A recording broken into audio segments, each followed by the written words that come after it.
Tansi, bonjour. I'm David Bouchard, Metis author, poet, father, educator, and a friend of Ryan Bresser, who's here conducting a bit of an interview and a come meet me in my home situation, and I'm thrilled and honored to be part of this process. Good morning from Victoria, British Columbia. Like so many Métis, I'm from the prairie, and like so many Métis, there's nothing normal or average about me. I was born in the north of Saskatchewan. My dad was from a little town called Beauchamp, a Métis community that the Catholic Church managed to direct elsewhere. It was something that happened in Saskatchewan years ago.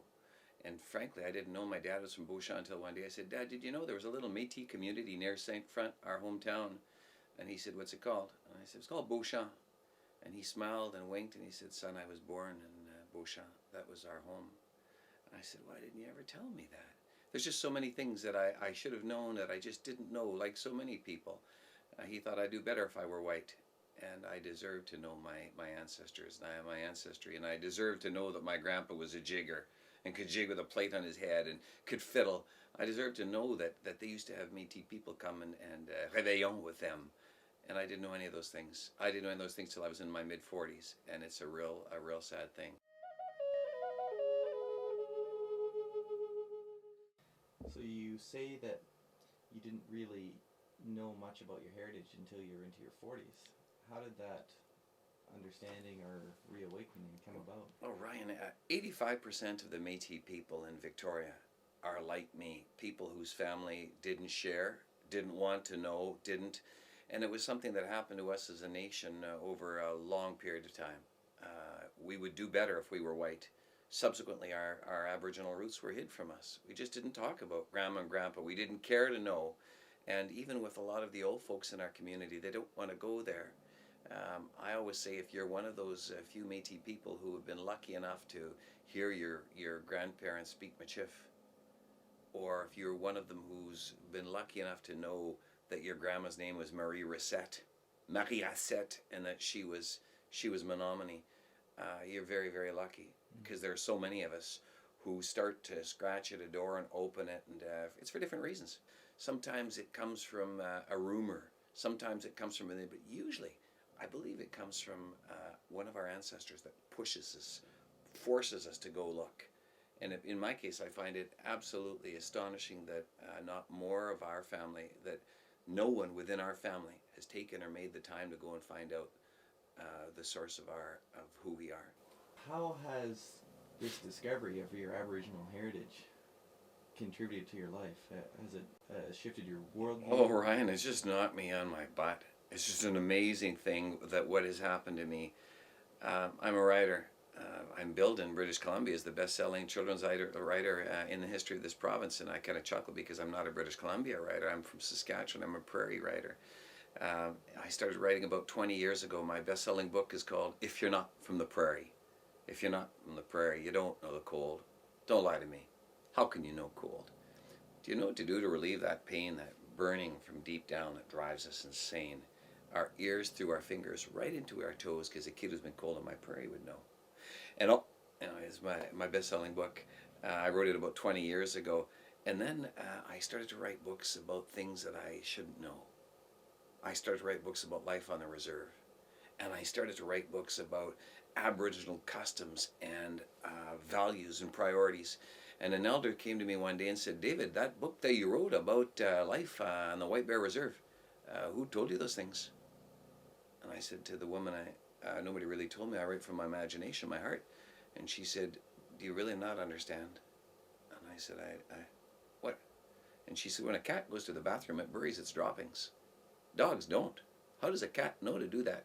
How do bears know to sleep through the winter, or birds to fly south?" And I said, "Well, it's instinct." And she said, "Are you not an animal, David?" And I said, "No, I'm a higher order. I'm a man." And she said, "That's why amongst men we don't call it inherit. We call it inherited memories. It's not instinct. You've inherited memories from your ancestors. And David, these things that you write, they come to you not from your imagination. They're coming to you from your heart, from the memories that you've inherited. And it would be a good thing if you knew who your teacher was." Whoa, Ryan! It just threw me over. And from that point onward, My whole life has been dedicated to coming to know why I dream, the dreams I dream. And if you, Ryan Bresser, share something in common with me, it's probably something that moves you to make it, or is making the music you make. It doesn't come from nowhere. It's not just from the creator. It comes from your cookum. It comes from one of your cookums, your nokum. And I didn't know that. So now I wrote a book called Nokum is My Teacher. And I dedicated it to my grandma. And in my story, I talk to her all the time. I say, will you walk with me, grandmother? Will you talk with me for a while? I'm finding life confusing, and I'm looking for answers to questions all around me at that school and out on the streets. You've always been here for me, Cookum. Will you help me learn how to see? And then the old lady answers to me. She says, aren't there others, boy, around you who know a little more than you? Others older and much wiser who have yet to understand? I thought, oh, Grandma, start with something simple. Help me see just what do they want. And I talked to my Nokum. I now know the source of these things. And Ryan, when I'm not really sure about something, some direction I'm going in, I always look up towards heaven and I say, Cookum, are you sleeping up there? What's wrong with you? Get involved here. I need your support. I need your help. And now I credit her with so many of the things I've written, the successes I've had. I've published about 35 books. And I've been extremely, extremely lucky with the partnerships that I've developed. My new book is going to be with Buffy St. Marie. Whoa. Tell me I didn't look up and say, okay, Nokum, you're outdoing yourself. How do you get better than Buffy? My last book was with Susan and Lukark. And the amazing thing is that I didn't read till I was 27. But my dad was a barber, a farmer. My role models weren't readers, and subsequently I was a very reluctant reader, even today because of my dyslexia. I'm not a strong reader. So to say that I'm a writer and I have all these books is an amazing phenomena. But frankly, the books that I write, I don't write novels. I don't write Harry Potters. I don't write things that are layered and that are complicated, that involve sequencing, like a lot of novelists do. The books that I write, by far and large, are more appealing to people like me who are reluctant or weaker readers. I include music when I can. So now my books have got CDs. I include beautiful art, and I try and write with poetry. You've heard a lot of rhythm and rhyme in my work. So my new book this spring is about the round dance, and it sounds like this. Step into the outer circle, listen to this beating drum. Take my hand and hold it tight, the thing you seek is soon to come. Everybody's smiling because our hearts all beat as one. Listen to the drum it calls. The magic's here. It has begun. Hey, hey, hey, hey, hey, hey, hey, hey, hey, hey, hey, hey, hey, hey.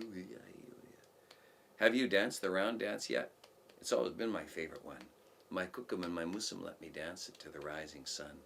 We set our teepee by the creek where Musum wakes me every day when first the sun caresses the earth and draws us all out here to pray. Oh, my pretty little Indian girl, hey, oh, hey, come with me, hold my hand. Let's go to the round dance, hey, oh, hey. So a little bit of music, a little rhythm, a little bit of poetry, a lot of art. I try to write books that include people who, like me, are weaker readers. And I've been really lucky at what I've done, yeah.